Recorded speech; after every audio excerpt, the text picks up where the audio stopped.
Oh yeah, we'll do that. Let me Okay. get this victory first. Yeah, Let me go do that. that. We'll come back. We'll have a blast. Okay. We'll have a blast. And Okay. then- okay, great. And then you can work on some stuff, and I think we got more rounds to be had here. Oh, sir. plenty of more rounds. You can't get away from me that easy. Come on now. brother. Listen, you don't even know. You have no idea. I'm Come on now. I already made notes for the next time. I was like, when I can reap again, ooh, it's a very different story. We can move this table. Brother, now. you need to know one thing right now. I am not the person to joke We with. got That. this.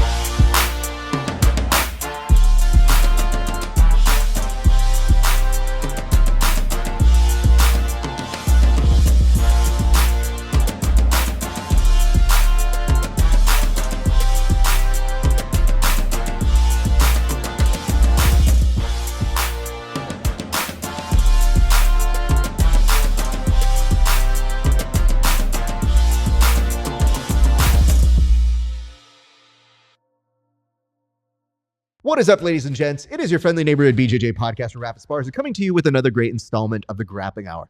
We have an excellent guest here today. This gentleman drove all the way up from the San Diego, I believe, Yes. to that extent. Yes. He is going to be joining us here in just a second. But before we get back to him, eyes on me. Here's why.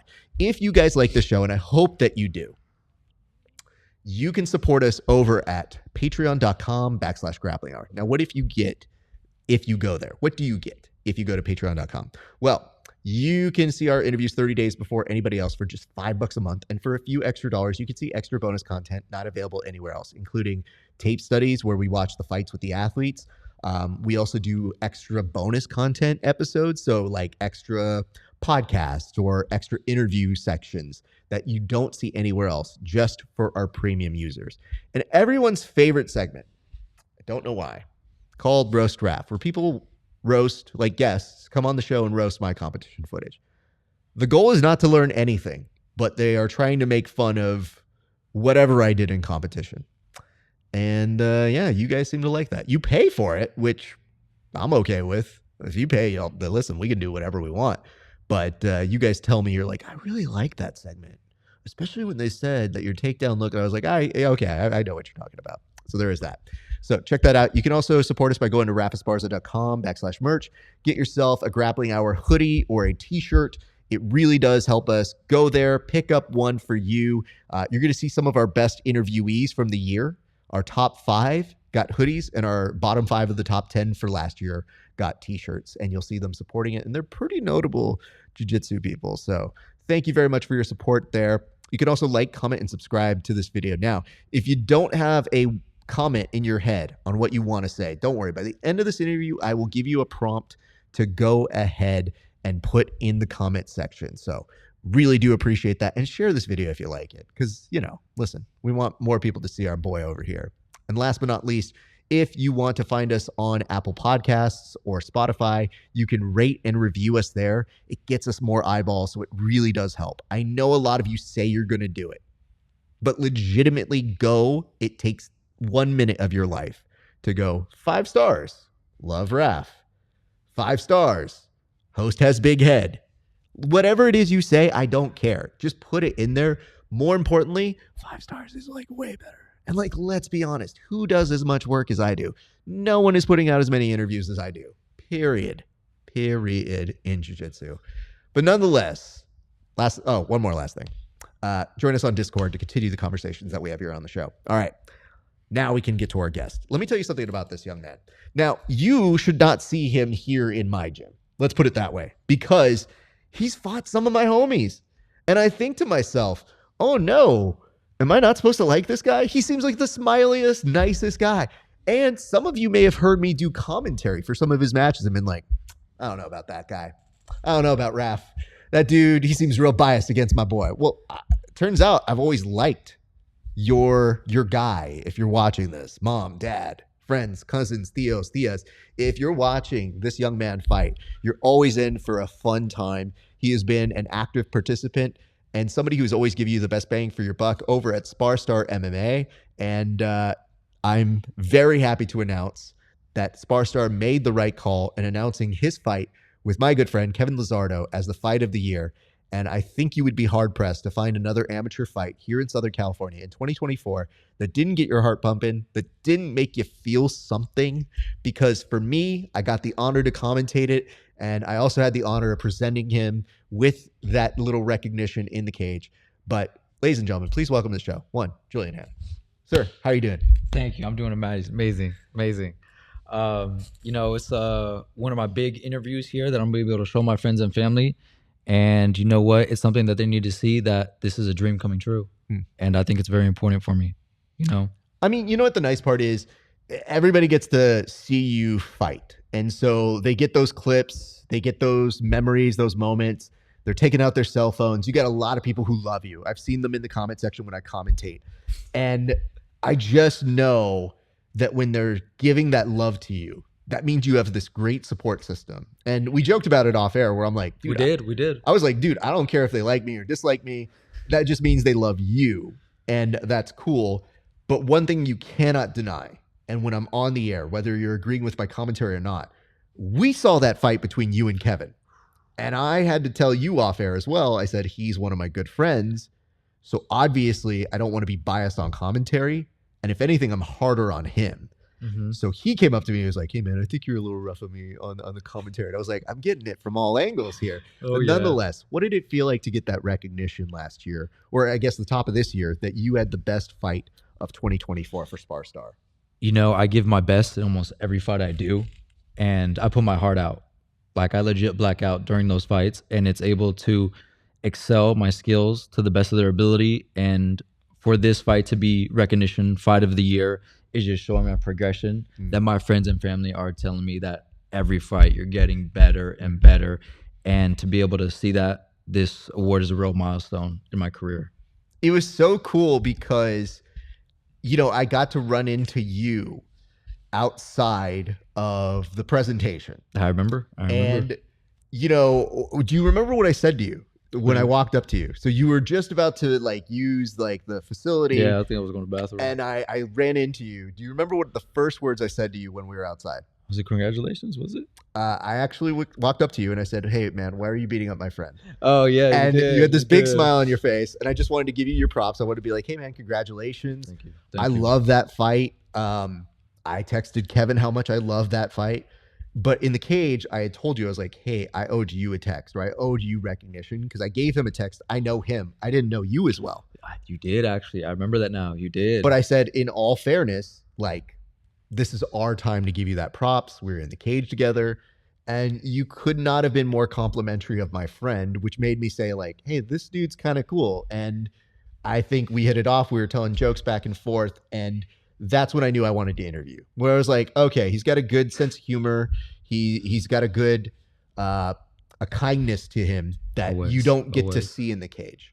And then I just said well, Kevin was supposed to come up here and do an interview, and we were supposed to talk about that fight. And I go, do you want to take his place? And you're like, oh, I'm down. Let's do it. By all means, yeah. The reason that actually comes from a purpose. Actually, I seen from a video. It was a Asian fighter. He told me that it was a tradition in his culture that once you fight in the cage that you become best friends after. And I fully believe in that purpose. As long as you're not a dick about it or anything, I have full confidence that we can be best friends and get a beer after the fact. And talk about this, because I ran into Kevin's soon-to-be wife. Congratulations in advance. By the time this comes out and you see it and it's free, you'll have been married. But she came up to me and she's like, we've been sitting next to Julyan and he's been awesome the whole night. We've just been, she was telling me how nice you were. So I was so enthralled by that, because I just thought man, what a cool thing to hear these two rivals, who have this history now. And then hearing his girl say I really like him. And I'm pretty sure that night she was not thinking, wow, I really like this guy when you guys had that fight. I'm pretty sure she's like, I need Kevin to win. I need this dude to get knocked out. I need this dude to get submitted. So to go from those extremes of especially with the ladies, where you can't do anything. And then next thing you know, they have this fight. It gets the recognition. You're sitting together and then you're all just shooting the shit. So what happened? How did you guys run into each other that night? So that night is actually a funny story. We pulled into the parking lot at the exact same time, right next to each other, back-to-back spaces. We get out, look at each other, and have this look of bizarre. And it was just hit it off from there on. Bought each other some drinks. It was an amazing night, and we just hit it off. We just talked about the fight, and the do's and don'ts of what happened that night. It was amazing. It was amazing. Let Actually. me ask you this. So when you say you bought drinks, what drinks are we talking? We had some cocktails. You had some cocktails? We had some cocktails to Okay. celebrate that night because it was a night for us to celebrate and not be in that cage that night, which Yeah. we will be soon. Yeah. Not again, but soon we will be back in that cage. So that was our night to enjoy the fights for once. And, I was laughing because I could see in the cage, you guys were very bro-y. Like, you were very cool to each other in there when I saw the photos. Normally fighters do this where they put like someone in between them. They're just like, you guys could not have been nicer. Lots of hugs all around. And I thought it was super cool when they told me, they said, hey, we want you to interview the people who we're giving the awards to. And I said, oh, you want to give me a live mic with my boy Kev? You want me to not yell at him for him not doing an interview after I said, yo, that was a really good fight? And he goes, yeah, I know. And I was like, you should come interview with me because objectively it's good. It's not just me saying, I think this is good. Yeah. I'm like, everybody agrees it's good. He goes, maybe not this time. Maybe right before I go pro. And I was like, what is wrong with you? They give you guys fight of the year. And I go, what were we talking about? And he goes, yeah, I should have done the interview. So then imagine my surprise when I go up to him. I was like, oh, well, Julyan's going to come do the interview instead. He goes, I had no problem with that. It's a great night. We could talk about the fight and a lot of other things. So I took the opportunity when I could, As you should. And you know what the nice part is? In doing so, getting a vibe check when I said, hey, man, we're going to train a little bit. So we did that a little bit earlier today. Yes, we did. And had some great rounds and, just kind of an exchange of information back and forth. But it was kind of like you're hearing a story of a really cool fight from two different perspectives. So I'm telling you, I'm doing it as a commentator, but also as a friend to him. And then having to be objective and not be like crazy biased during the commentary. Yeah. And you're giving me insight as to being like, yo, bro, when I was fighting, this is what was happening and this. And it's so fascinating to hear those insights. So what I would like to do, I don't think we need to talk fully about all of the insights we shared earlier, but I was just curious for you, when you were in the middle of that fight, like for you, do you feel this is kind of like a barn burner fight? Or because you mentioned you're blacking out, does it just feel so objective based that you can't even objectively tell, man, this is dope as fuck? No, just because when I black out, it takes me to another place. Okay. It really does. And to be fair, I would not take away his W, but I broke my knuckle in the first round of that fight. So I already knew going in after that first round ended, something was very wrong and I couldn't throw my right as good. So I knew that I had to push and dig somewhere deep that I'd never found before. And look what happened. Fight of the year. Well, to me, it's so funny because they show clips from it. And I think you and I are going to do a reviewing you for it for our Patreon folks. Yeah. But when I was watching it, I couldn't help but see like you would get popped and then it almost like you came alive again. And I was like, yo, that was a good hit. And then when I saw you come back, I was like, yo, you were dishing it back out to Kev. And I have to do that thing where with commentary where I'll be like, oh, wow. Ooh, that was Kev, that was not good. And it was such a good give and take that I think that's what made it enthralling. I heard the crowd coming alive. What was your interpretation of the crowd? Because you had a very lively group as well. I had the best seat in the house, actually. So when we're in there, off rip, we went right to it. There was no seconds wasted where a punch wasn't being thrown. So I hear oohs and ahs the entire time, but half the time, that's white noise. Yeah. I can only hear small voices at certain quiet times. So when I hear that, it's just, okay, we got something going on here. I could possibly win. That noise, the energy I feel, it's something that I use, that I use in the cage. And it's kind of my secret sauce. So you do hear it. It does play a factor. So like you do have this kind of like crowd response where you go, man, if they're feeling this, I'm feeling this. I'm going extra. I think almost every fighter does, because when you hear that, oh, he's got him, that noise gets louder and louder, and that's just yourself hearing, I'm this much closer to victory.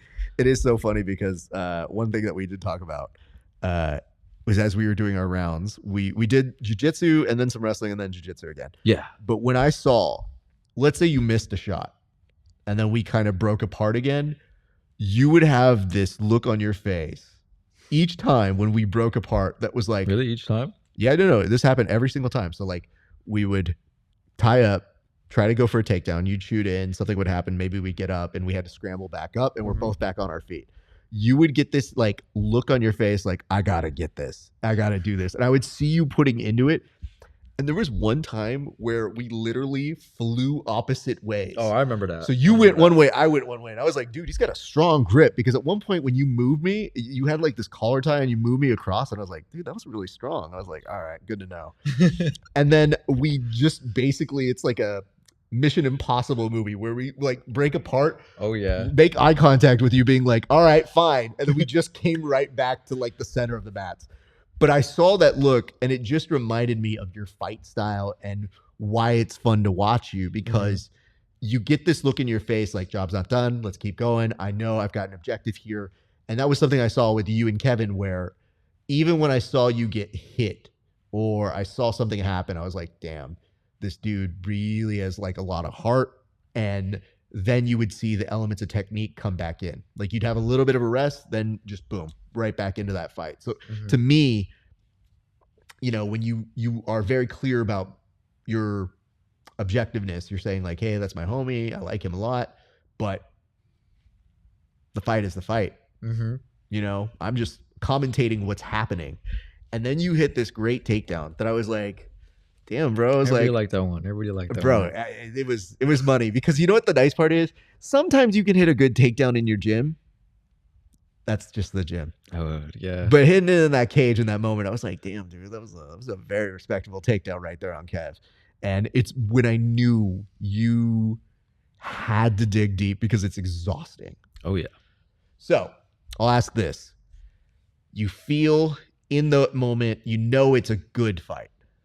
Now, as it finishes, how do you feel at the end of that fight? Because you didn't get the result you wanted, but you have to know how good it is in that moment. It was amazing. Then my last fight got canceled, so that was just more fuel to get in there and give the best business that I could for the fans and my friends and family. You know, after the fight ended, I still obviously had some adrenaline pumping, so I was still trying to come back to down to earth a bit. But I knew that, you know what, I give my best effort, and that was the only thing I could do. You know, it was a close call. Cards, you know, it is what it is. Judges made their call. Props to Kevin. He got that dub. But, you know, it's something I need to work on. I can't leave it to the judges moving forward, knowing that. For sure. And I mean, the weird part about it is I usually have this rule on the show. So we usually try to talk to people after a win. And the reason why you do talk to people after a win is they're in a much better mood to talk about a fight.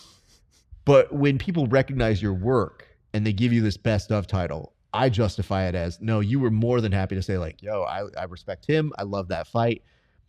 What do you take away from that experience? Because I always feel like fights for fighters are chapters in a book. So what was the end of that chapter for you? Ooh, that's actually easy right there. I mean, when I first started fighting, I went to like an open boxing night. And I told myself, I was, hey, if I knock this dude out, I got to give it a real shot. Okay. And first 10 seconds, I knocked him out. He went down. Simple as that. So that leading into this just shows that, hey, this is something real that you have here. And it would be a dishonor to God to not to be able to follow that. So I have to give it my best, you know? What made you do that? Because it's weird to come in and have that moment where you think like, hey man, I got a lot of pressure riding on this one moment where you're like, I owe it to myself. I owe it to God. I owe it to all this.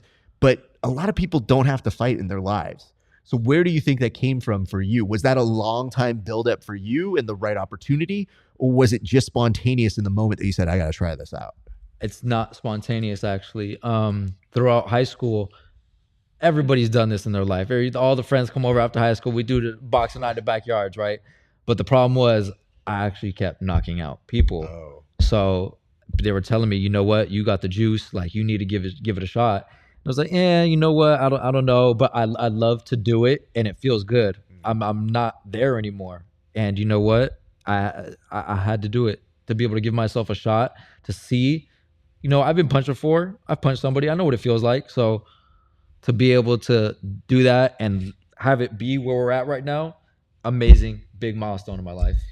All right, Julyan, we're gonna get real deep here real quick. Oh, talk to me. I have never knocked out a human being. Like, I've never been in a real fight. Okay. I've been in jiu-jitsu matches, which are not fights.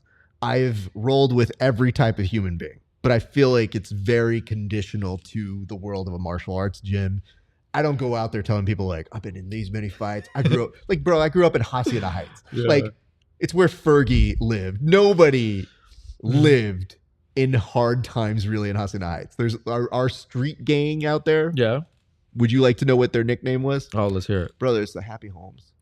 Happy Homes? Yeah, bro. You from Happy Homes? No. No, dude. Nah, dude. And I had one of these OGs who once was like, dude, people thought that they were claiming Happy Homes. It was a real thing. And I was like, Oh, you're being serious. but I go, okay, I know it's a real thing, but how lame is that fucking name? And he goes, yeah, it's pretty lame. And I was Happy like, just, Homes? yeah. What? It's basically trying to say like the poor section of the community, they reclaimed it by calling themselves Happy Homes because they're like, well, you got to be happy in those homes. With 2-story houses? Yeah, well, Come on. well, that's the other part is I'm like, brother, I lived in the suburbs. I don't know how to tell you. Like, I didn't have a rough life. But I ask this to you. Okay.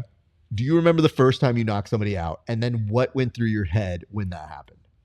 I actually do. I think it was at like a family kids party. I think it was about like 9, 10, I believe. Never been in a fight, nothing. And I remember this kid was like, I think he was picking on my cousin a little bit. And I stepped in. I was like, hey, you know what? Let's not do that. It's my family. And he said, you know what? Let's take it outside. And it was just me by myself. And I had the courage to do that. And he brought like 4 of his little partners outside.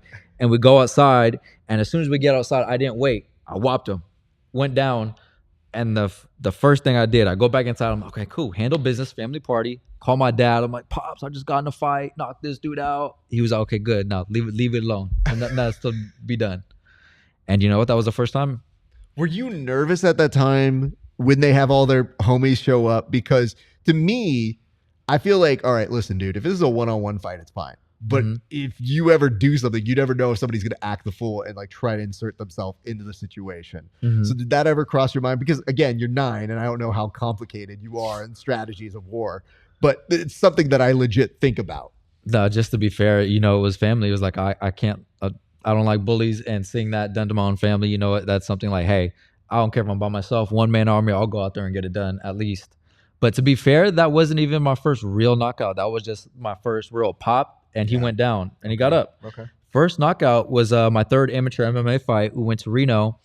I'm not the favorite. Everybody else is. I walk out, I get booed out. I'm like, oh, okay, shit. I'll show you guys something. First round goes by, nothing. Second round, I give him a kick and he goes down. Stop the fight. And that was actually one of the proudest moments of my life. My dad was able to see that. So was my little brother. And you know what? I wouldn't take that moment back for anything. I mean, it is pretty cool. So it is very funny to me that a lot of fighters have that experience where they go like, oh yeah, man, I mean, I was already fighting before I was fighting. So it's not really a surprise this ended up this way. No, it's not. But for you, you know, this is something I tend to ask a little bit later in the show, but I'll ask it now just because I'm curious. Please. When did you know you wanted to be a fighter? Because to me, you could have these moments. And if, you know, I mean, I got a lot of Mexican family who have been in fights but didn't become fighters. So it's just because you get into fights doesn't mean you're going to pursue this. When did you know you wanted to be a fighter? To be fair, it was the night of I got kicked out of my house by my dad. It was the night of, because I knew, I was like, you know what? I got to get this shit on my own. So if I'm going to do it, I'm going to do it my way. And fighting, I'm good at it. People tell me you got to give it a shot. And after the open fight night, nothing else to it. What appealed to you about being a fighter? Because it's clearly not the money. No, it's not. clearly No. not the fame. Because when you start, it's very, you pay your dues. It's very rough. And obviously you see people like Israel Adesanya, George St. Pierre, like these amazing practitioners, but they're the 1%. The rest of everybody else pays their dues for a good while to get to that level, but the dream is possible that they can get to that level. So for you, what was the appeal of wanting to be a fighter? The appeal of being a fighter. Many fighters have said this too. I'm going to be honest. It's literally like a drug for me. And the reason I say that, when I say I black out, it puts me into a survival mode that most people in this lifetime will never experience because they've never been in a fight. They try to avoid altercations at all costs. But when you actually get to that point, it's not just the adrenaline. Everybody gets the adrenaline, but it takes you to a place where you got your mom, your girlfriend, your pops, everybody watching. Your best is gonna come out of you, and that comes from somewhere deep. And it's a drug, dude. And I need it bad. I need it.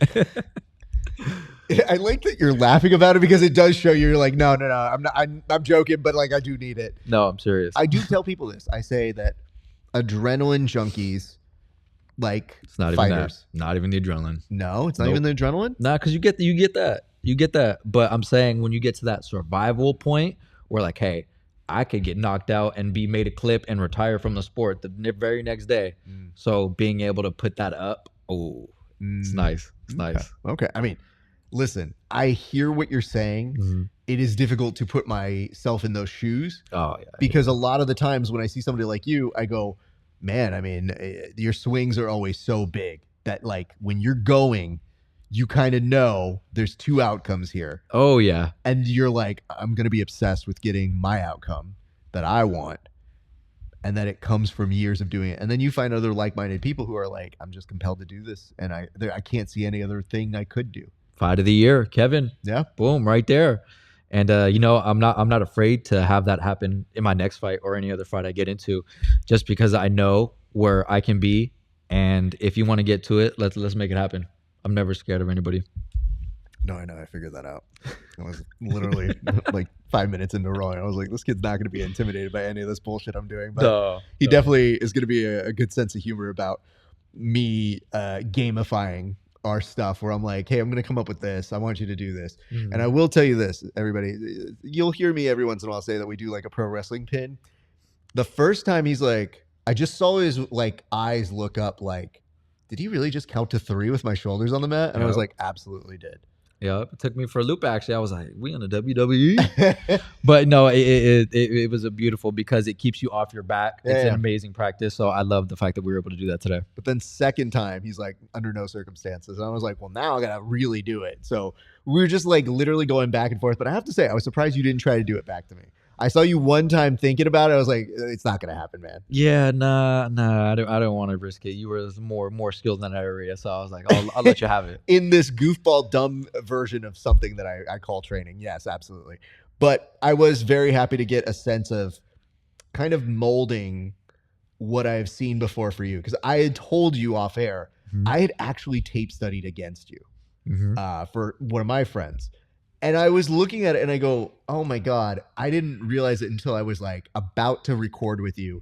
And I go, I should probably tell you I tape studied you. And the look on your face was like, oh, really? And I go, yeah. So what was your first thought when I was like, oh, by the way, I did watch tape of you? My first thought was like, damn, this dude fucking invited me here, did all this, and now he trained the dude I was about to fight.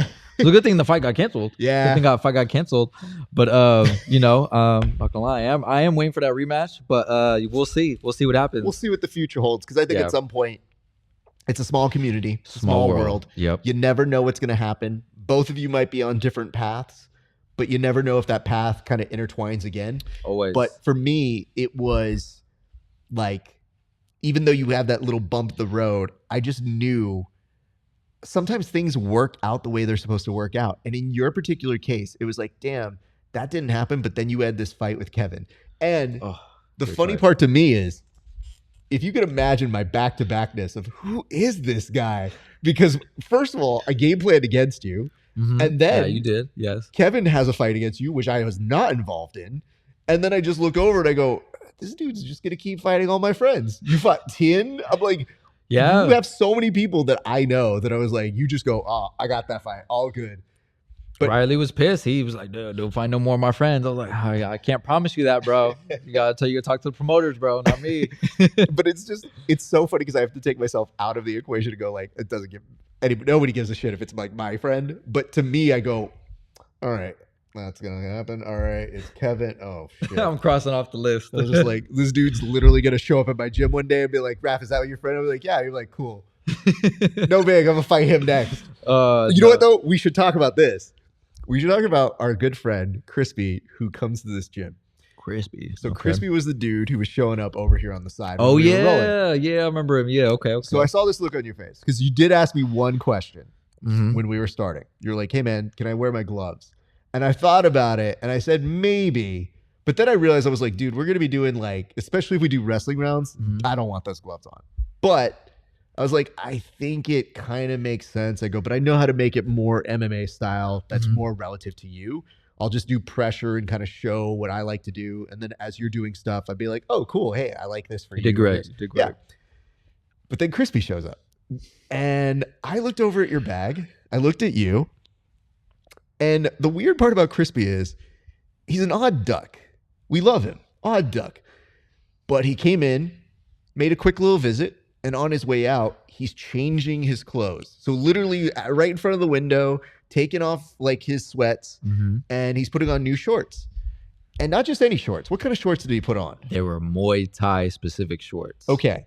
So what were you thinking was happening when he was putting on those Muay Thai shorts? When he put those shorts on, I was like, oh, we about to get down. We about to get down. So I asked him, I was like, hey, you staying for training? What's up? You about to step on the mats? He was like, oh, no, man, I'm just going home. And I was a little shook. I was like, going home? I mean, I only put those shorts on for battle. So, I mean, if you're going home, I'll give you props to it. That's pretty cool. I never heard that one before. It's just, I don't think a lot of people do that because I don't think I'm like cleaning the house being like, should get in my Muay Thai shorts. Time to do the dishes. All right. No, yeah, see, no. Time to vacuum in these Muay Thai shorts. So it was just, I had the same reaction because I'm like, I think I've seen him do this before where he's wearing the gear outside. But watching someone else have it happen who is doing more of me a solid by being like, hey, man, we're going to do a grappling heavy day. But then who looks at his bag, which also includes some shin guards and some gloves. Like 4 different pairs of gloves, actually. Oh, brother, listen, I didn't profile you. I'm not trying to steal your stuff. 4 different pairs. But I saw that you had gloves in there, and I go, well, I'm not doing that with them. And then all of a sudden I go, what? I mean, I'm glad you brought it because you never know. You did travel far for this. So it wouldn't hurt. But then all of a sudden you see one dude putting on shorts that are Muay Thai shorts, and you go, so we doing this? And I was kind of like, lick my chops a I little was bit. like, bro, stand down. And then I looked at Crispy being like, this is your fault. You wearing that and then kind of looking like he was coming to the mats. So were you thinking like, yeah, this is nice, Raph. I need a minute here real quick. I thought we was about to get a little work in. That's why you brought in a blind ringer. I was like, oh, I'm ready. Let's do it. Let me be very clear with you. I have a lot of schemes that I'm not afraid to pull off. But like somebody who's so kind to come up and make the drive from where you live to where this is. I was not about to be like, yeah, you just had 1 hour of rolling with me. Now, Crispy, out. And then just watch. I would have been happy though, because I love to be able to train everything all at once, be able to get a lot of work in. I mean, I feel that, but I also knew, I was like, nah, dude, this is a grappling day, man. Like, I just knew, like for me, the way that I learn a lot about people, and I feel you probably have it similar with striking. I learned so much about a personality of that person when I roll with them. Actually, now I think about it. Because when somebody rolls with me, I go, oh, they like to do this. Okay, they're really flashy. They do this. Oh, they're not afraid to take these risks. Okay, oh, they're more calculated. They do this. And then you get a sense of how they do it. It's similar when you play poker with somebody. Like I see people's poker face when I do jiu-jitsu with them. Because I see them be like, this doesn't hurt. And I go, I know it hurts. And you're trying to play like it doesn't. And I don't want to hurt you. But so when I've played poker with the guys after like training with them and whatever, they're like, how did you know? And I was like, I've seen you under duress. I've literally got you in an arm bar. And so you go, this ain't shit. And I go, that's how I knew you had a 2-7 off suit. So I was like, yeah, we're good. So, all right.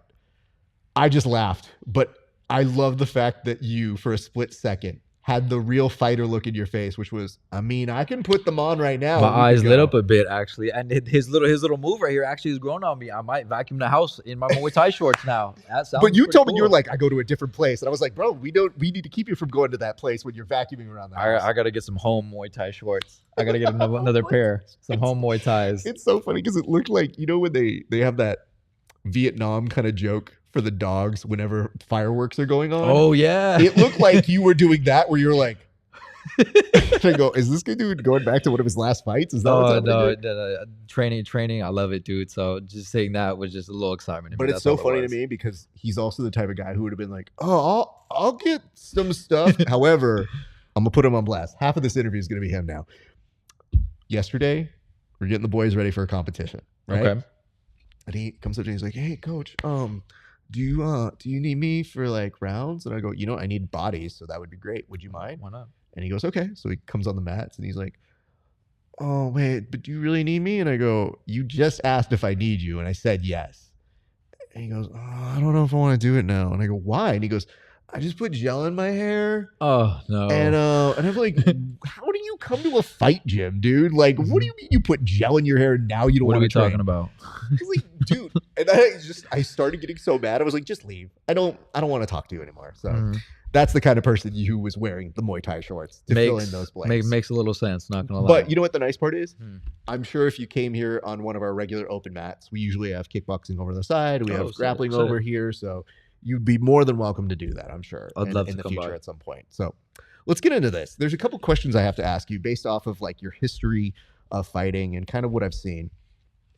I want to get into your first SparStar fight. What was that experience like? Because to you, were those kind of the next steps to making your way to be more of a professional fighter, or had you had other experiences outside of that? 100%. Well, that first fight was very interesting. I actually had blind, no coach, no training, nothing. I went to the 24, hit the back. That was it. And so how that actually came about was me and my boys. This was after the open fight night. This is years after. We go out, go get drunk. Almost got into a scuffle. Forget that night. I laid in bed drunk. I signed up for camo, and I forgot about it completely forgot about it. And maybe like 2 weeks later, Heather hits me up with the fight. And I was like, you know what? Let's do it. This is a sign right here. I forgot about this. And the promoter texted me directly. Sign me up. So I went in there blind. I actually, Bryson, that was his name, Bryson. And I ended up knocking him in the very first round. But since I was so blind with no coach, I woke him back up and picked him up. So after that, he used his grappling and just beat my face in. Yeah. But having that fight happen made me love the sport fighting 10 times fold. Okay. Can I ask why you didn't just say, "I signed up drunk, maybe I don't need to do this"? Because I knew deep down that fighting was in me. So doing it drunk made no difference. It's just I forgot about it. And like I said, my background, I came from fighting in backyards. I fought a lot of people and I knocked them out, even the open fight nights. It's just I couldn't let it go. Like there's a bone in my body. Is there a part of you that was like, I just got to see what I can do in a fight world? I mean, yeah, you're right. Yeah, actually, yeah, that did cross my mind. Yeah. Because I feel like your subconscious probably just took over when you were drunk and said like, you want to do it anyway, just sign up. And then when you had to deal with it, you're like, oh, you for real, you want me to fight? Okay. And you know the answer is if I say no, maybe they don't come back. It's still going with no coach. That is one of the things that makes me go, where do you get the nerve, the balls, the gusto to go do this just on your own? For that, I think it's my confidence in life, to be honest, just because almost anything I do with 100%. You know, if you go in without confidence, and that's anything in life, guys, if you go out with confidence, you're already lost. You already lost the battle. So to be able to do that, you know, it wasn't really nothing for me. And I had all my boys come out. So I was like, you know what, if I can do this, we can get down. If I can take a punch, which I can, you know what, it was nothing to me, honestly.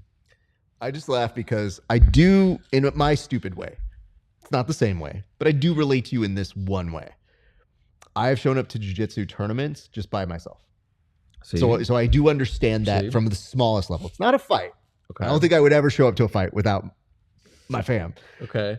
But I've shown up and my friends have been like, why didn't you tell us? And I go, I didn't know if I was going to be free this week.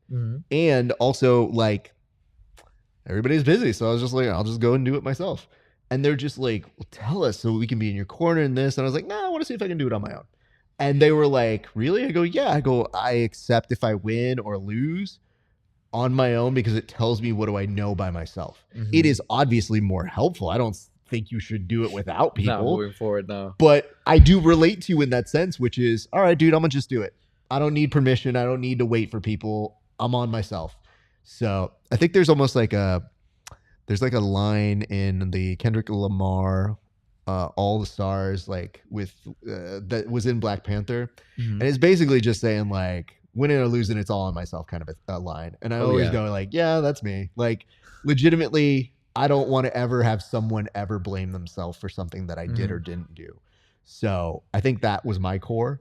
But I definitely had a couple of my friends when they saw I was by myself, they would see me at the tournament and they're like, I'm going to come coach you. And I was like, those are my real friends. Like, those are the people who I'm sure they're mad that I didn't tell them about it. But like, literally, fucking idiot. All right, don't do that. Do this. You're behind 2. We got to move up. And I thought, all right, they're very sweet to do that. So in my way, I do understand. It is just the more extreme version is the one that you picked. I think almost anybody in life does that, has that scenario where they have to do it by themselves with no friends or family just to see, you know what, if there's something I'm going to pursue, it's something that I have to try. And you know what, doing that by myself was really important because I had my boys pay that same day of the fight for their coach membership card, and they still have it to this day. That moment, it was never too big, and that's almost in any fight. If you shy away from it, obviously, you know what, things could go bad, but accepting it and moving forward is pretty big, especially when I went by myself with no coach. So look where we're at. It's just so funny to me because I know when Mike talked to me about you, I told you that he and I just kind of made quick words. Yes. He was like, dude, that's awesome. You're going to give him an interview. This dude is so committed. He showed up to our first event with no coach. And I remembered being like, dude, I know. Like, I saw that fight. And I just thought to myself, I was like, how did that dude do that? And he goes, that's just who he is. And I go, I feel you. I could see that. So again, it is funny because it took for you to tell your version of the story to make me remember and go, oh, right, I do that for jiu-jitsu. Oh, yeah, I'm not that far off. Still far, but enough where I understand the thought and the concept. Yeah. All right, let's get into other stuff. I want to ask you about this crown. You put a crown on your head on occasion. Because to me, I like it when people show their personality. They walk to the cage. The hard part for me as a commentator is to not just leave it as, well, this dude's wearing a crown. I just don't know the meaning behind it. So why do you put this crown on your head when you walk out to the cage? The crown. The crown is very important just because, you know, you see boxers wear the crowns, all that stuff. But to me, it means a little more just because my old coach, you know, he thought of my fight name, King Julyan, Madagascar, ties in 2-2. Beautiful. So I'm a real stand-up guy. I'm respectful all the way through anything I do in life. And the crown, that's what that stands for. The respect and to be able to be a stand-up man in almost any situation. So that's a big level of respect for me. For any king back in the medieval days, he's wearing that crown, you take a knee. You don't hesitate. So to me, that's what that crown stands for. And it's shiny. We'll get into that. We're not quite crossing that bridge, but we're getting there next. Because to me, I always think, am I going to like this dude when he wears a crown? Because we're so programmed by boxing. And you and I were sharing some thoughts about the current state of boxing in this world. And to me, if I don't know the person, I don't know the story, I don't ever want to be fully guilty of telling the wrong story. So when I see a crown, I go, oh, what's this about? And you could almost not like that person. So when you don't know that, you get your first impressions. And full disclosure, there have been fighters who I've rooted for after hearing their music walk out, where I go, oh, that's lit. I'm going for this guy. Oh, 100%. I do it all the time. Do you? I do it all the time, man. I do it all the time. Let me ask this. What is the song you walk out to when you go? Oh, well, honestly, right now, I rotate every fight just because I get to be able to have that personal experience with that one song. Okay. I had so much fun with it. The crowd loved it. I gave a good show. We can do it again with a different banger. And you know what? It's a different vibe every time. So give us some examples of previous songs. I've had Love Sosa by Chief Keef. That was my first walkout. I seen the crowd bopping when I played that. And I played another one of his bangers in the new arena. And you know what? It was amazing. Everybody had a blast. I played some Mozzie. I seen the people that related to the Mozzie and June song. You know what? It was a younger generation, but they knew what was happening. And this next song, I'm gonna play something. I think it's from TikTok. I don't watch TikTok. I'm not on it, but it's from TikTok, and it's gonna be for the girls. So they're gonna like that one. Oh, so now hold on. I love the fact that now you're at a point in your career like this one's for the ladies. Yeah, okay. Nothing crazy. Okay, fair enough. I just laugh because when I see those walkouts, I do tell people this. This is when I say you can borrow stuff from pro wrestling. Randy Orton once told a wrestler, he said, hey, you're going too fast on your walkout. And the wrestler's like, well, who cares? Like, you're just doing that. He goes, no. That's your time to connect to people. Yes. He goes, walk out slowly. And that person, his name is Swerve Strickland. And when he walks out, he's got a dude. It's amazing. I'll send you a clip later. Okay. But this dude, his song is a song that he also raps on. Okay. Mm-hmm. Song's cool. I like it. But his manager comes out and literally does like a dance and gets people kind of going with it. And people are fucking doing the dance with this guy, right? So they're into it, which allows him to walk out, just kind of make eye contact with people and like really look at them very slowly. And I was like, yo, he got that note. Yep. So when I tell people in MMA, I'm like, you don't have to walk out that slow, but that's your time to connect. So when I see people race to the cage, I go, if you need to do that, sure. Oh, they're nervous. They're nervous. Sometimes, most of the times in our world at SparStar, yes, you do get that sense, but I try not to lead the witness on that. It is very accurate though. But when I see them enjoy the moment and soak that in, you got 1 minute and 30 seconds. That's yours. That's your time. So when I saw you wear the crown, I go, I don't know what the meaning is. I don't know what it is. I hope this kid's not a douchebag. And then you seem like a perfectly nice kid. But you walk out with the crown, it usually says, I want your eyeballs. And now 100%. I know it means I want your eyeballs in that cage. And I want you to understand that it comes from a place of respect. Like it comes with a certain dignity to it of how you carry yourself as a man. So I want the respect after the fact. So I got to earn it going in there. I feel. Okay. And so I can't, I can't be disrespectful up until that point, I feel that. Okay, great. This is why I ask these questions. So please, if your family ever is like, this dude doesn't like him. And I was like, I just don't know him. Please, guys, I'm trying to learn about him. And the best part is I go, these people, so every once in a while, they'll have no idea that I have a good relationship with the fighter. So it's tricky to do jokes and whatever, but I'm like, well, he likes me, so. Oh yeah, we're tight. We can talk shit. All right. Well, the problem is now you're on the other side where I'm like just talking nonsense to you and being like, dude, you're kind of trash. I hope you know this. And you have a good sense of humor about it, which makes you like one of my friends here. So that's good. All right. So we talked about that. That night when you got your award, I texted you and I was like, brother, the jacket. You had a Godfather jacket. First of all, do you like the movie The Godfather? Oh, I love it. I got my brother a t-shirt that same day too. So where did you find this? And then for you, it seems like presentation, style, fashion is important to you. Why? And let's start first with The Godfather drip that you had, because I walked up to you afterwards and I was like, bro, that's a fucking tight ass jacket. I remember you told me that shit. I was like, bro, it's fucking clean as fuck. So why fashion so important to you, and why that jacket? So the jacket that night, I bought it that morning actually because I needed something for the awards night. The reason I got that jacket specifically because The Godfather, same thing as the crown, it represents respect, honor, loyalty. It was on the side of the sleeve, and to be able to represent that in that cage and not a fighting fashion, that's what I stand for. So it's something that I represent very well, and the same thing goes with my clothes. Like I don't care if it's like a sweats or anything like that. No, if I'm going to the store, if I'm going to the airport, especially the airport, you can see anybody. What you wear represents you, and I fully believe that. I will never bash anybody for bad clothes, nothing. But if I have the opportunity to dress as well as I can in any setting, that I will do that, Can I ask this for a jiu-jitsu nerd in me? Do you also get very picky about the rash guards or the training gear that you wear? Because I wonder if that extends to your gym gear as well. No, that's actually false. Complete the opposite, actually. When I go training, I'll go put on a wife beater, bloodied up, ripped up shorts. We can do that because it's training gear. I don't care about it. I'm there to get the work. I'm not there to look pretty. Okay. But when I go into a professional setting, hey, at weigh-ins, I'm pulling up in a suit every time to show I mean business and to show, hey, I look good. It's my day today. I feel that. Okay. Good on you, dude. And I feel like, some fighters kind of forget that. They don't. And especially at the amateur level that hasn't quite seeped in yet.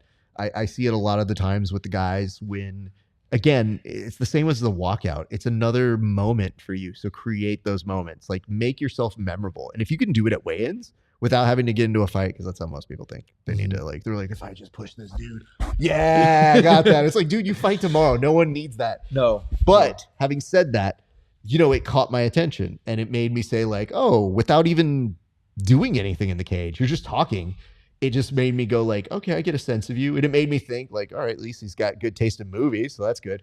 Question for you, Godfather 1 or Godfather 2? 1, always. All right, we're going to fight again here in a few A minutes. lot of people say 2, but Don Corleone, and nobody's touching that. I mean, that's a masterful scene. Brother.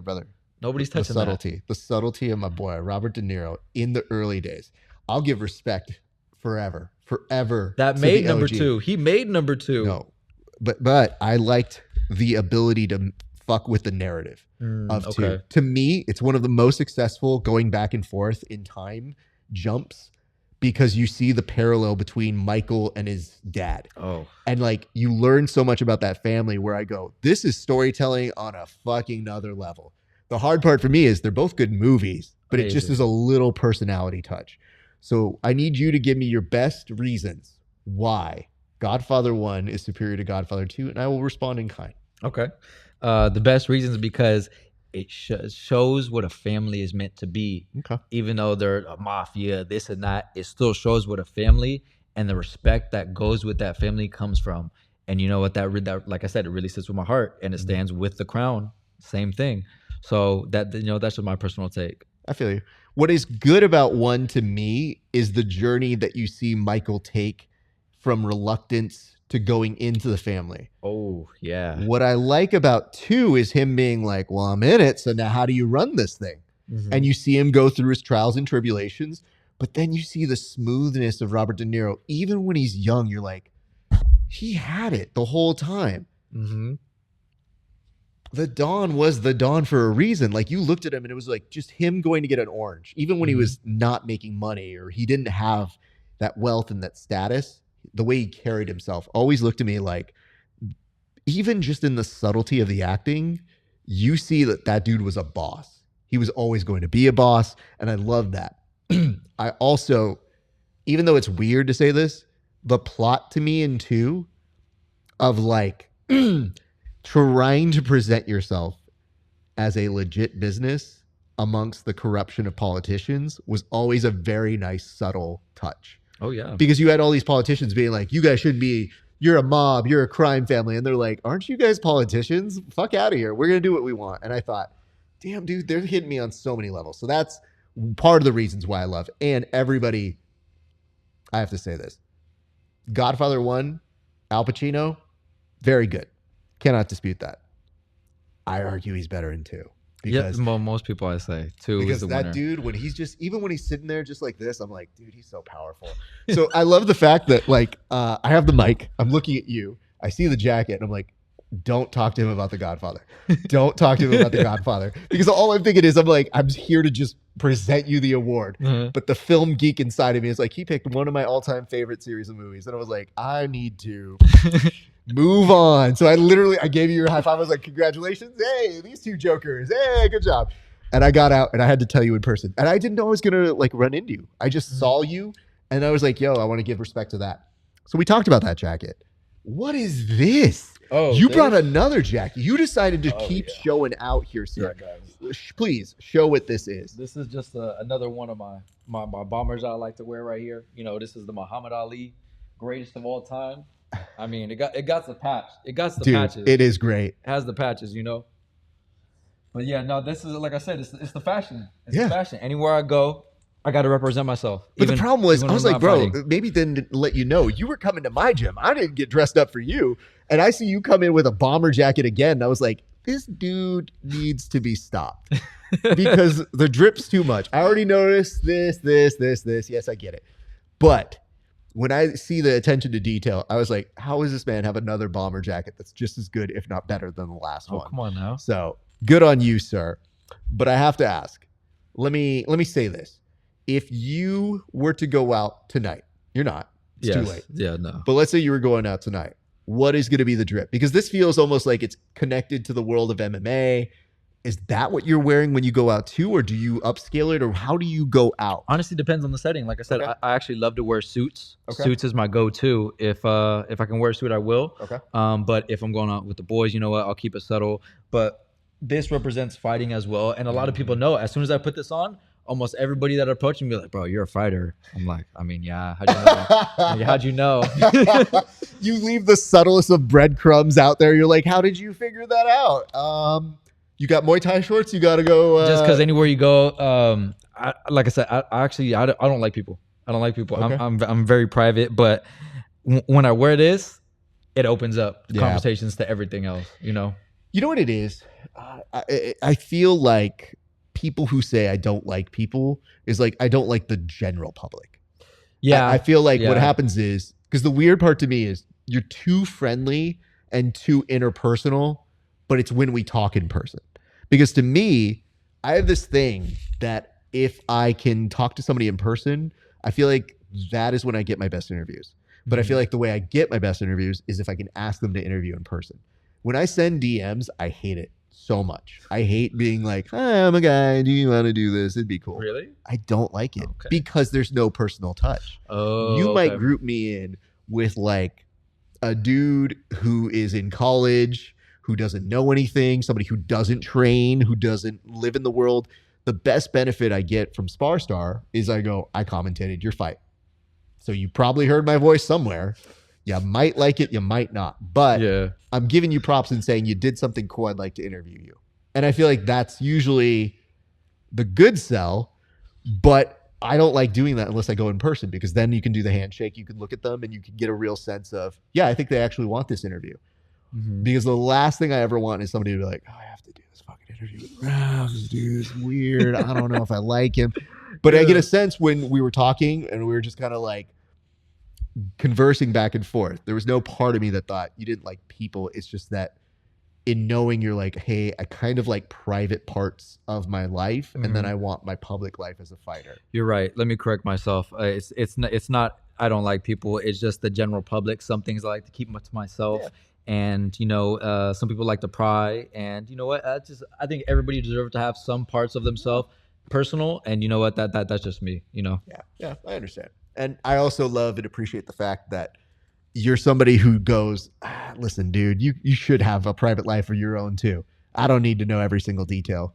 So I think that is good. It helps to keep a personal part of you alive. And to go back to part of why when I compete, or if I've gone to things to myself and competed on my own, it's just because I'm like, why do you need to know?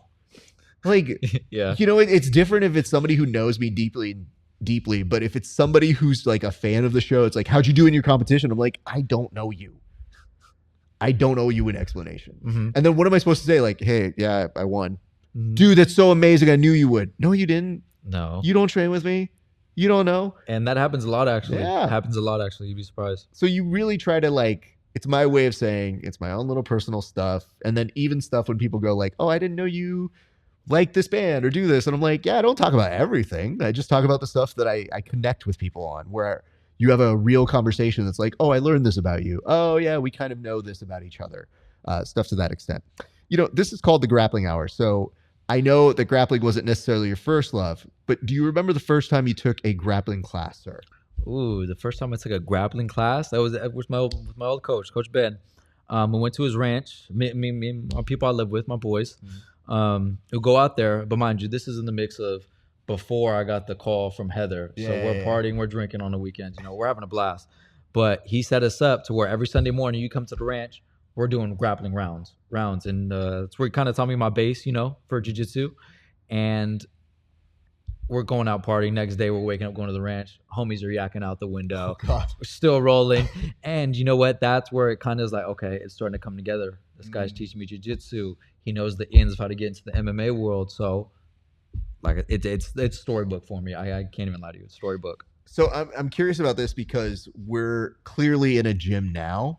What was the vibe like training at a ranch? Like, did he have it like set up? What were the mats like? Like, what was the scene like for you? So training at the ranch, you know what? He had a big hills. We just ran the hills up and down, and then we go into he had a private room where we had mats and stuff like that. So almost like this, but just smaller, just a guest house with mats. Nothing crazy, but there's nothing in there. It's just mats, windows. So either you're getting to it or you're not. And there's nobody else in the room, so you're getting exposed if your head's out the window yakking. Oh, yeah. Yeah, but like I said, we came from partying, so that only lasted so many I weeks. was about to say, I was like, at what point did you realize maybe I shouldn't party as much before I train? Well, we went as a group together. Okay. So as the group slowly started not coming, I didn't have partners to train with. So Because that is the weird part is you probably were saying like, well, I'm going to show up. I don't know about the rest of these guys because you Yeah. were starting to take it a lot more seriously at that time. So let me ask this. What have you found an appreciation for in grappling? Because to me, when I see you, I obviously know your striking skill. I obviously see that you're somebody who's willing to entertain like, yeah, grappling for a second. Who's this crispy guy? And how good is he? And can I go a little bit more with him or I'll dial it down. No, I'll be cool with him. So like, I obviously see the love for striking, but what appeals to you about grappling so far where you're at? because to do MMA, you have to love all aspects. Because if you don't, you're gonna get exposed. Simple as that. But with grappling, what I love about it is you're able to defend yourself in a different set that's not on your feet. And some people don't even understand that yet. They just look at it as like, oh, they're rolling around on the floor. Yeah. You know. But when you actually get into it and the submissions start happening, that's where the love comes for grappling. You know. It makes me laugh because I imagine this ranch. When you say it's kind of like this space, I imagine it's secluded. Exactly what it was. I imagine it like super, you gotta want to go there. And if you already have to travel uphill, you're already doing cardio to get to the place. And then once you're there, then you're surrounded by some other dudes who are just there to roll, and it's probably tough rounds if I'm guessing.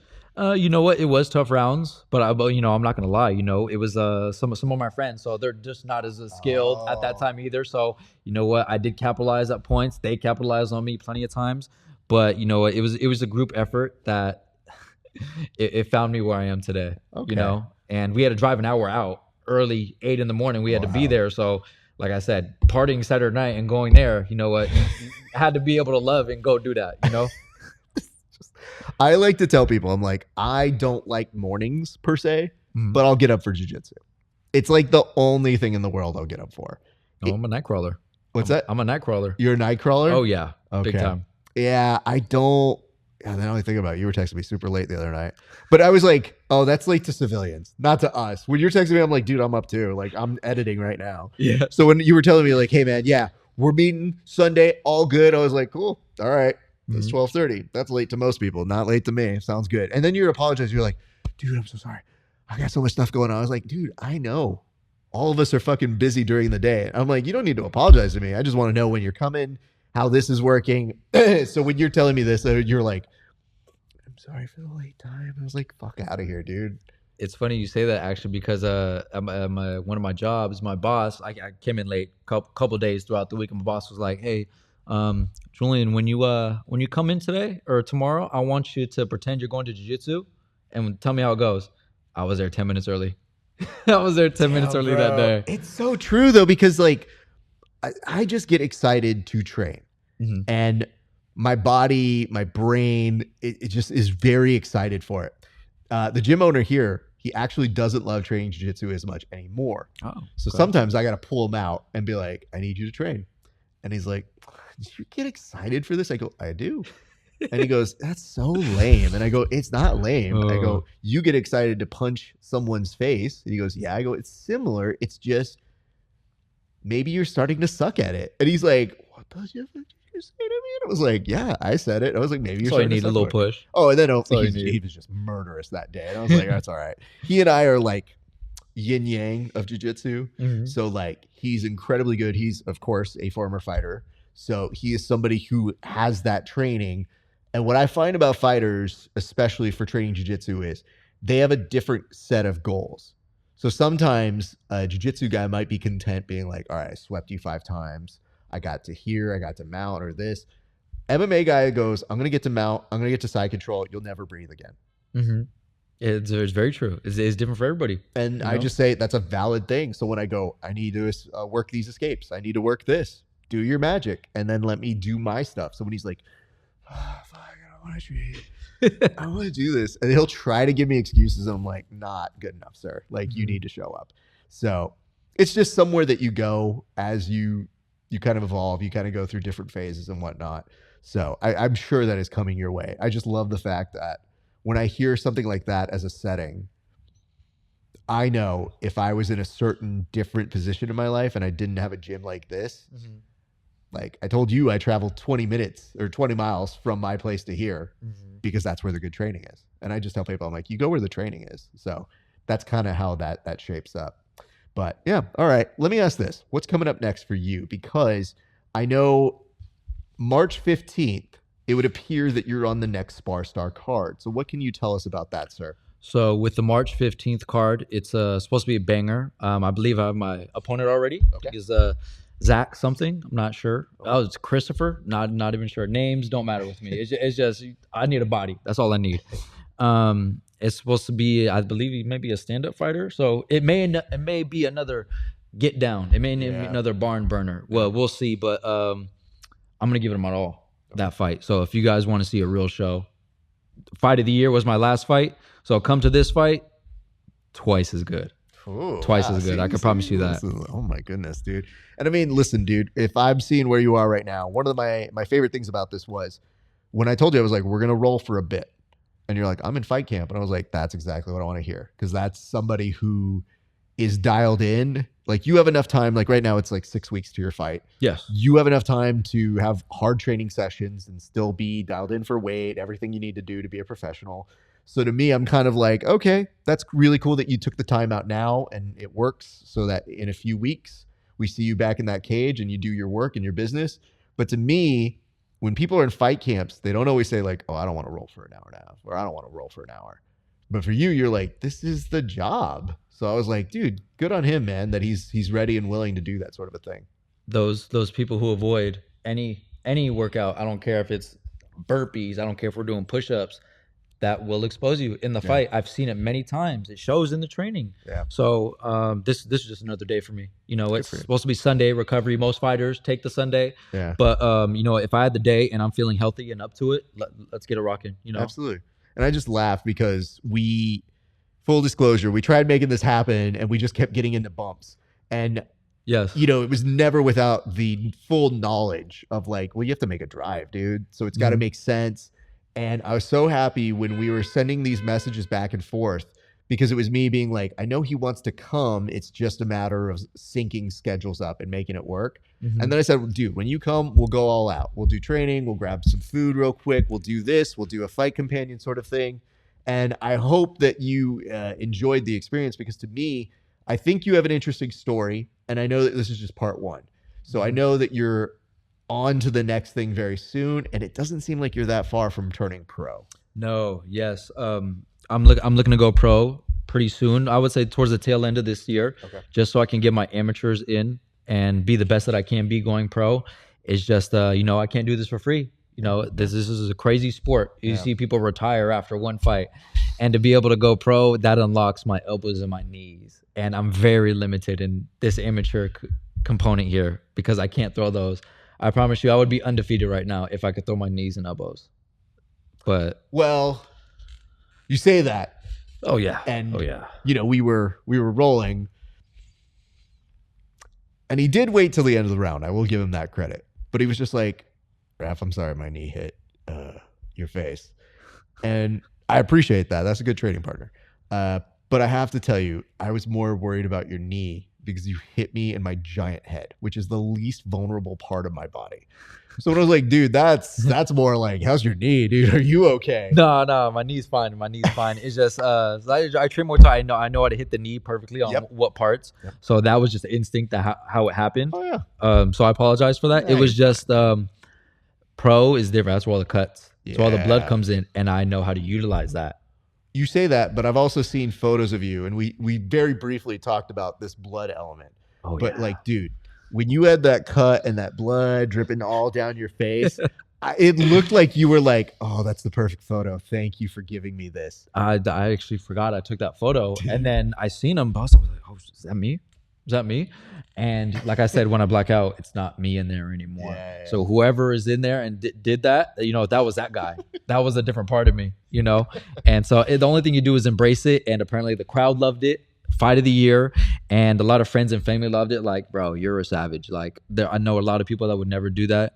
and given fight of the year. Some people never get that in their lifetime, Wow. nor does anybody in my family have that. So it's something I got to cherish. Well, your family should be incredibly proud of you because to me, that was a great recognition. And I think part of the reason why I'm always glad when organizations do that is that where you're at, it's easy to feel unappreciated or feel like, oh, I wonder who's even watching this fight, you know? Mm-hmm. And then you get this response.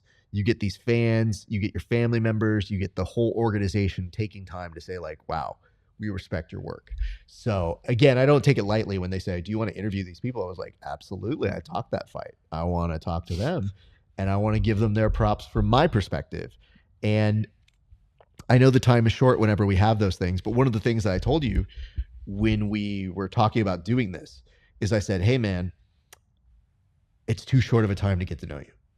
It's not enough time to tell your story. And I would like to hear more about you because I saw the personality, I saw the drip, I saw the fight. I was like, all these things seems to check out. And I was like, if you're down to come and make the trip, we'll make a thing of it. So I hope that you understand that community giving you that prop is reflective of our hopes that you continue to have that success, not just for this next fight, but beyond that. So I hope you understand it is always a good standing, sir. Thank you. Thank you. I really means a lot to me just because, you know, even after you lose fights, people will tell me, hey, quit the sport, dog. You're wasting your time. You're not getting paid, blah, blah, blah. And it happens on a daily basis. Even when I'm not fighting, like, hi, why are you wasting your time? You're doing this for free. But, you know, I know that it's going to lead me somewhere. And that's all I need, you know. All you need is believe in yourself in almost anything you do. And it will take you there. So you can't listen to the outside noise, even if it's your own family sometimes, you know. Well, it's more than just that. It's, you know, we were talking off air. I mean, yesterday, just so everybody knows, Israel Adesanya lost. And we were joking about how we heard people going like, washed. And you go, dude, you can't do that to that guy. He has to hold on, even at the professional level, to the same burn in that heart that says, I got to do this. And so even when you take an L or you do this, you know, for me, I just interviewed somebody who they got their first win. They had like 3 losses. And they're wondering, like, why am I getting interviewed? I was like, because of the way you won and what it means. And there's a story there. There's always a story with these fighters. For me, it's always time and place. And that's why Kevin Lazarda, the fact that you didn't show up for this interview, time and place. I knew exactly the right one. And SparStar and the community said Raph was right. Never forget that, Kevin Lazardo. But nonetheless, what ends up happening is you get these great moments where the fans acknowledge you, you take that with you, you continue on and you keep that burn just the same way like everybody seems to come from a comeback. But for you, you have this nice little accolade in your pocket that you can keep. What I'd like for you to do, that is your camera right there, sir. I would love for you to look at that camera, give a shout out to your friends, your family, and then remind people where they can see you on March 15th. And if you have any sponsors or plugs or anything else you want to give, that camera is all yours, sir. What's going on, guys? Julyan Hanna, the king right here. First, I got to give a shout out to Premier Gym. That's where I train at. We go crazy over there. We got a lot of my fighters, Josh, Gabe, Kevin. Everybody's going down to Monterrey, Mexico for the Olympics. You know what? Big shout out. I'm rooting for you guys. You know, shout out my sponsors, Glow Gang. If you want to see me get down, like really, if you want to see a real punch in person, sometimes it can be scary, but I give a good show before and after, guys. March 15th, SparStar MMA at the Commerce Casino. You can't miss it. Trust me, it's the best show on earth. Hannah, I don't mess up. Good man. Also, wait. So we were talking a little bit about this offline, off air.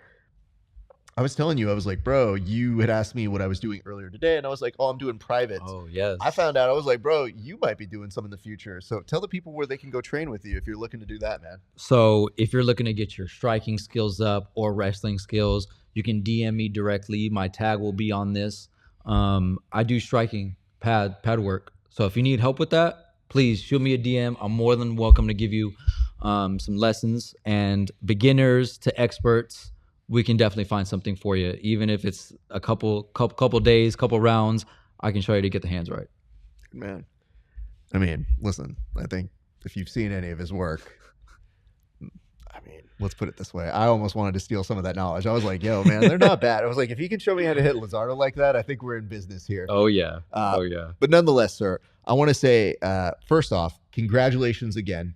A well-deserved recognition, as well as this. I'm looking forward to you back in March 15th. March 15th. I'm looking forward to this progression to your professional world as a fighter. You conduct yourself well, but I will be fully honest with you. You know, when you showed up and we were talking at that last SparStar, and you had such a great sense of humor, you were so nice that I was like, I want to give this guy an interview. Like, I feel like you earned it just from your fight, also from the other fights you've had. But for me, I was just like, dude, good sense of personality, good style, good fun. And then I was completely proven right today. So I feel good about that because when you came, great rounds, like all around, just fun to be around and like shoot the shit with. So I appreciate you making the trek on up. And I hope that you enjoyed your time here, sir. I appreciate it. Thank you for having me. Truly. Absolutely. Brother. I'm sure we'll do it again. You told me the next time we do it, we'll be drinking. Oh, yeah. So that means you were trying to say, you're like, bro, I'm going to pay for the food. I don't think you've ever seen a food bill that I can bring up. Like, man, I don't think you want to do that. But also, I like to say we do a drinking segment on the show called an interbrew where you drink while you do the interview. Mm-hmm. So I'm happy to do that with you. But sometimes we do that at a bar. So just saying, that's always on the docket. Oh, yeah. We'll do that. Let me get this victory first. Let me do that. We'll come back. We'll have a blast. Okay. We'll have a blast. Okay. Okay. Great. And then you can work on some stuff. And I think we got more rounds to be had here. Oh, plenty of more rounds. You can't get away from me that easy. Come on now. Brother. Listen, you don't even know. You have no idea. I'm Come on now. I already made notes for the next time. I was like, when I can reap again, ooh, it's a very different story. We can move this table. Brother, you need to know one thing right now. I am not the person to joke with. We got the shower in the back. Brother, well, first of all, tell people why you would need a shower. That just sounds like the worst transition ever. You're right. We got a shower in the back just for washing the germs off. You know, when you're rolling on the mats, you can catch ringworm bacteria. There you go. We're very healthy over here, you know? So what I can tell you is this. I would 100%. This is the wrong person to tell because I was like, oh, I'll take you out right now and we will roll. And I will make sure this dude's going to go home and be like, brother, I trained too long with Raph. This sucks, man. So this fool doesn't even understand. I'm like, no, this gets real when I take these off right now. Oh, yeah. Nonetheless. Let me go ahead and give the plugs here. Again, thank you for coming through, brother. I appreciate you. Let me go ahead and give you guys the last little reminders here. If you like this show, check us out. Patreon.com/grappling hour. Give us some love. Give us $5 a month. And for just a few extra dollars more, you can see the extra cool stuff that we do here on the show. And we're going to do a little tape study breakdown of his fight of the year match against my buddy Kevin Lizardo, which, by the way, is hilarious. That I'm like, hey, tell me how you beat up my friend. And then after that, we're going to go ahead and see more content there. So patreon.com/grappling hour. You can also check us out, Apple Podcasts, Spotify. You can find us on rafasparza.com/merch. Buy some gear, support the show, and you can also like, comment, and subscribe. Now, I told you I'd give you a prompt at the very end of the episode. The prompt that I'm going to give you right now is, in the comment section, what is the most out-of-pocket thing you have heard me say on commentary? Now, here's why I say this, because I know some of you watching this, if you made it this far, you stayed for him, but you might not have stayed for me. So if you made it this far, I want to know what you think I said that might have been disrespectful about your boy or maybe anybody else's, because again, he drove all the way fucking up here to hang out with me. So clearly we're cool. But if you guys are like, he's so mean to you, he's disrespectful, I'm like, well, maybe sometimes he didn't finish a takedown. Like, that's just what facts are. Yeah. That's all. I didn't say like, this dude looks like he's an asshole. He looks like he doesn't pay rent on time. This dude looks like he got that off of like some sort of knockoff store, which probably would have been the most insulting thing I could have said if that dude was doing it. Oh, yeah. Like, that dude would have been like, you could say whatever you want about me, but if you come after my jackets, fam, the rings are coming off right now. The clothing's very important, you know. But nonetheless, drop us a line in that. And then last but not least, if you guys want to continue the conversations that we have here on the show, check us out at Grappling Hour on the Discord. That's right. I was going to say Twitch, but we're on that too. At Grappling Hour on all social media. Ladies and gents, that's going to do it for us here at the Grappling Hour. Thanks for watching. It's been a great day. We'll see you back on the mats.